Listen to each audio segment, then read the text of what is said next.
Coming to the stage next, welcome Jackie Amsden.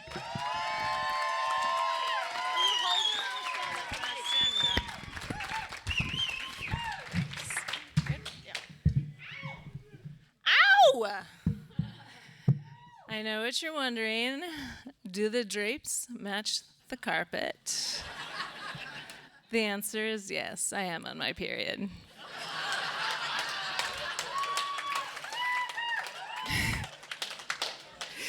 It's great to be in New West. I'm from Port Moody. Well, people like port towns here. I always feel weird when I say I'm from Port Moody. It's like, just to be clear, I've lived in cooler places than Port Moody, like France. Moving to the suburbs is like Googling Madonna's new face. You swear you're not going to do it, but it just happens.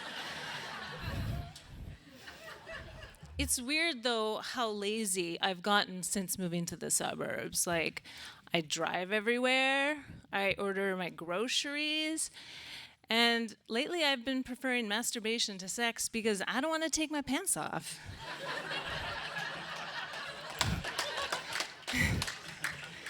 I've got 2 kids, 6-year-old and a 13-year-old, boy and a girl. They're 6 years apart, I know, and it's hard having kids that are 6 years apart because other parents are so weirded out by it. They're like, "Ooh, 6 years, that's a big gap." Relax. I took my time, not thalidomide, okay?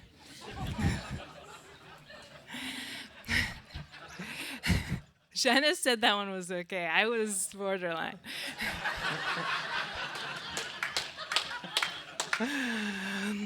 It's hard having kids, though, because you don't want your fucked up bits to fuck them up, right? But how can you not?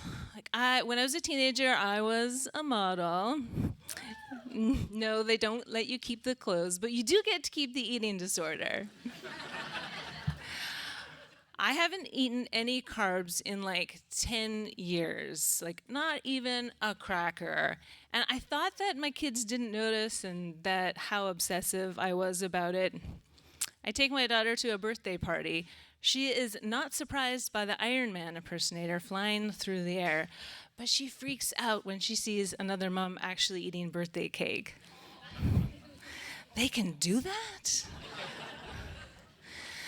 So lately I've been trying to do things that scare me.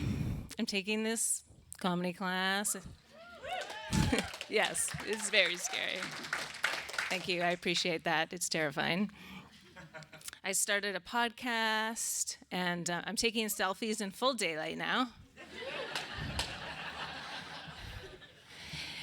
I'm 43, and it's weird how when men stop sexually harassing you, you actually kind of miss it.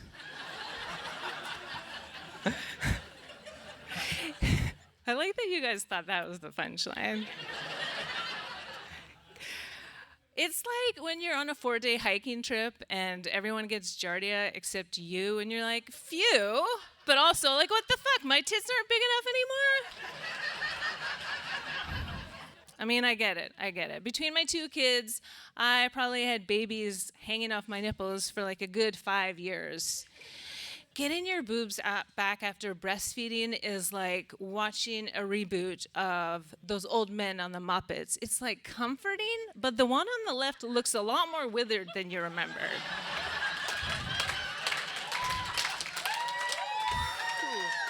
Scary. It's weird though. Lately my body is just getting just so feral. Like, I'm growing hair out of places like I didn't think I could grow hair. Kind of feel like it's my body's way of like sticking it to men, like, oh, they're balding, let's show them what a little estrogen can do. Nipple follicles activate.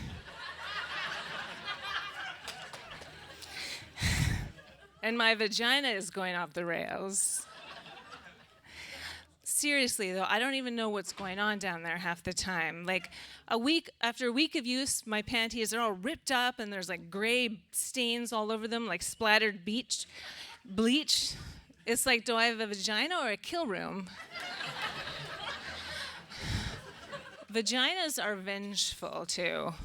Like, when you're a kid, if you leave your shit around the house, Your mom might cut off the internet. If you leave a tampon in there for more than 24 hours, your vagina will amputate your left leg. She is not messing around. So I started a podcast recently, and podcasting is weird because the gender divide is totally off. Like 70% of the most popular podcasts are hosted by men. Like, I get it. There's some topics that men would just rather hear about from other dudes, like QAnon and incels and how to appear less rapey. But women, what are we doing? What is up with middle-aged women loving true crime podcasts? My sister.